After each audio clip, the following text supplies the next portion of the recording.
we're in this mess with COVID because there are people that have weak immune systems, and there are many, many people that are highly inflamed, people that are inflamed with obesity, and the fat cells are their own endocrine system creating inflammatory hormones.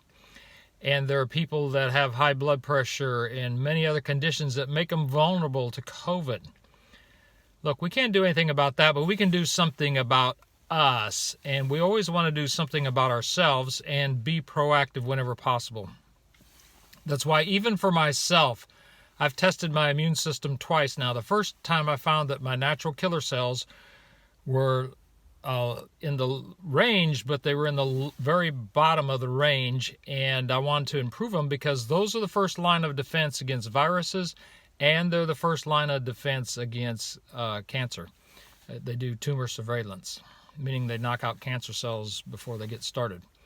So I got myself on a very specific program. I took echinacea, not the crappy big box store stuff, the real stuff from MediHerb, the best herbal company in the world. And then I did some intermittent fasting, and I've retested my natural killer cells, and I doubled them.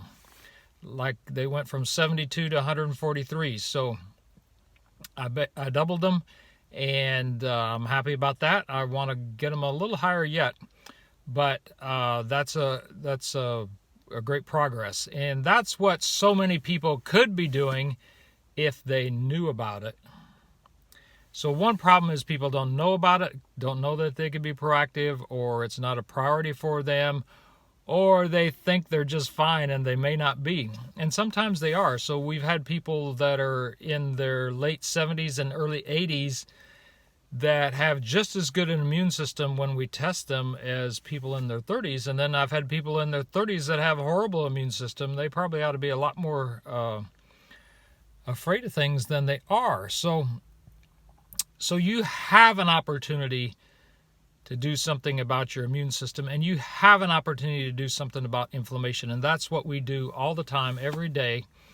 And just share this with somebody that you know that might be looking for some help. Not everybody is, but people that are looking for some help, we want to get the word out to them and help them proactively so they can have a strong immune system and they don't have to be super worried for themselves. I'm Dr. Michael Winters, Winters Wellness, Chiropractic Redefined.